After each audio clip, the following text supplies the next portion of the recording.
Hi, my name is Summayyah Sadiq Ojibara. Some people like to call me Sister Summayyah. You can do that too, or you can call me Miss Summayyah or Auntie Summayyah, whatever you're comfortable with. Today, we're going to talk about managing our emotions. Emotions are how we feel.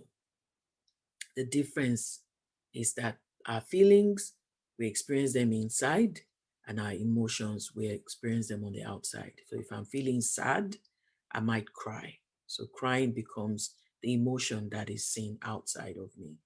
But both of them are really about something we experience deep inside of us. So we want to talk about how to manage those feelings. But how do you even manage something when you don't even know what they're like? One thing about our emotions is that we are almost always experiencing some emotion. Like now, I've been working all day today and I'm tired and I'm looking forward to finishing this talk with you, putting my feet up and having something yummy to eat. But before we do that, I'm going to share some of my slides with you so that we can talk about what it means to experience our emotions and how we manage them. So I'm going to share my screen with you as I like to do, and we'll talk some more once they're up. The thing about our emotions is that we want to understand where exactly do emotions come from, because I'm sure a lot of us would have heard emotions, feelings, and these days, particularly with what everyone is going through, we may be wondering what's all this talk about emotions. So let's find out, where do our emotions come from? Our brain, our heart, our body. So it's a combination of all three. And sometimes our emotions will come in form of our thoughts. They'll come before our thoughts, and then we experience the emotion and we have a thought, and then it might result in a behavior. So they're always moving together and sometimes separated. That's why I put them in those little circles there. What are the things that bring some of those emotions up for us? Like I mentioned before, it could be a thought. So I'll use an example of this pen that I have here. My thought can be that this is a pen, it's a blue colored pen. And then what's the emotion that I might have towards it? It might bring up some feelings of happiness, maybe because someone special gave it to me. And because someone special gave it to me, every time I hold the pen, uh, I remember, and it brings that emotion of happiness. It could also have to do with an experience. So maybe I went on a holiday, still using my pen as an example, and that day we had an adventure. And on that day, maybe I found the pen. Maybe we were on a treasure hunt and I found the pen. And every time I remember that experience, it brings up feelings of joy, happiness, longing. Maybe I wish I could go back there. And that have to do with the memories that I have of the place and the experience that I have.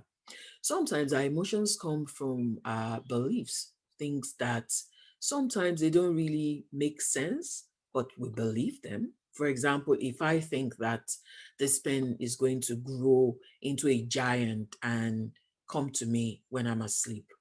And so maybe every time I see the pen, because I believe that, I get scared. And that's the nature of what we experience at times. It could be that something has happened to us in our past, and every time our thoughts go there, we have the memory of that event, and then an emotion comes up, or many emotions. So what are some of those emotions? You will see me using feelings and emotions because they're the same thing. It's just that we will feel and then we'll express the emotion. We have some emotions that you will find almost always, like they're called primary emotions. And, I'm sure many of you might feel at one time or the other excited, sad, angry, sick. Yes, that's very true. Often we get surprised about things. Happy, we get happy. We do get unhappy, of course, and sometimes we get bored. And I've put a big wheel beside some of those primary emotions that have so many, many more emotions that we experience. I know it's a little bit tiny to read, but you can still see some there. Some of those emotions will come when we are, we're feeling, we have a thought, we might think, oh, someone is looking at me in a strange way. And because of it, we might feel embarrassed. We might feel shy. Um, or someone has just waved to me. And as a result of it, we like that. So we're happy and we might smile back. So there's a whole range of emotions that we feel. How do we manage our emotions? So this is one of the most important parts of this talk. The most important thing you must do with your emotion, first of all, is to notice them. What am I feeling? What am I feeling? Sometimes we will just be feeling somehow, one kind of way, but we can't really tell what that feeling is. So the first thing is to notice, I am feeling something, but I don't know what it is. So I have to notice it. Maybe I'm feeling cranky. Maybe I'm feeling worried. I have an exam tomorrow. Maybe I'm full of excitement. Maybe I'm scared. Maybe I'm frustrated. What am I feeling? Then you have to name them, like I was trying to do. So it's good to notice and then to name. So how do you name? You say, oh, I am feeling, you mention the name of the emotion. Our emotions are not always clear to us. Sometimes we can feel like a whole range of emotions almost at the same time. It's all normal. It's normal to feel a range of emotions. What we want to do is to keep checking in to ensure that those emotions don't stay with us for a long time, or they bring in us other emotions that make us feel really, really down or overexcited. So it's too much or too long. Those are the things you want to watch. So, one way of doing that is to learn how to let go of our feelings, to let them come and they go, because they're just like, like something that flows. Sometimes they come, we don't even have to invite them, they just show up, and sometimes they go. So I'll show you how we can think about letting go of some of our feelings and our emotions. So hold your hands up and make them into very, very tight fists. Make them as tight as possible. Can you feel it? Is it starting to feel uncomfortable? Maybe even painful. Now I want you to just release it. Open up your hands. That's how we can help our emotions to come and to go. We gently release them. Because when we hold on too long, sometimes what can happen is that it can make us feel unwell. It can take away all our feelings of happiness and joy. Imagine being angry all the time.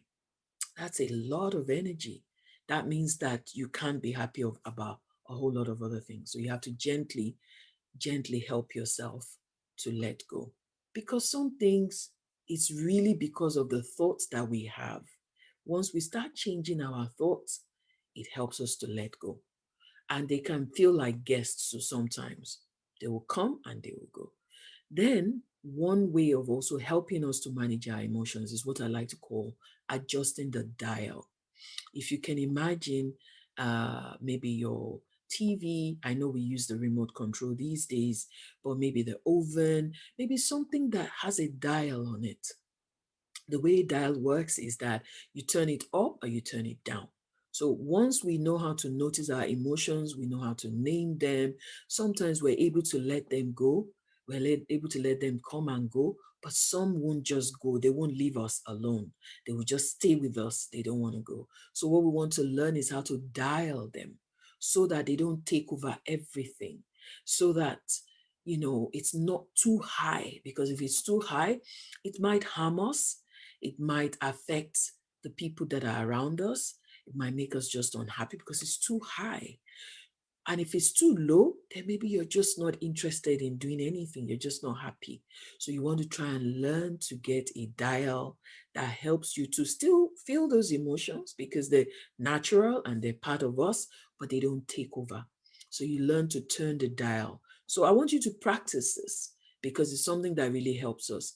And then the last one, in the one of the videos that we did before, I talked about being respectful. Same thing with our emotions. We have to learn to be respectful of them, because when we are not respectful, maybe when we call ourselves names because we're feeling something, which some people do sometimes. Either you're doing that to yourself or you're doing that to other people. You might say, oh, don't be a baby, or stop whinging, or what's wrong with you? Don't be a sook.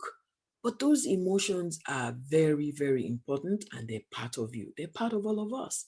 So I want you to be respectful by noticing, by naming, by understanding that our emotions are part of who we are. They're part of being human. They're normal. What you want to do is to try as much as possible to keep learning how to turn that dial so that they don't take away some of the things we enjoy because that we don't know how to manage our emotions. We're going to get ready to finish now. I'm going to take my slides off and stop sharing and get ready to say bye-bye to us. So, because it's always talks are really short.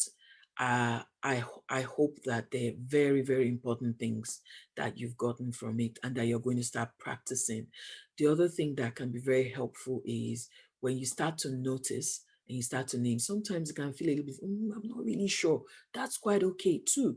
One of the most important things that you start to experience is that you feel more in control.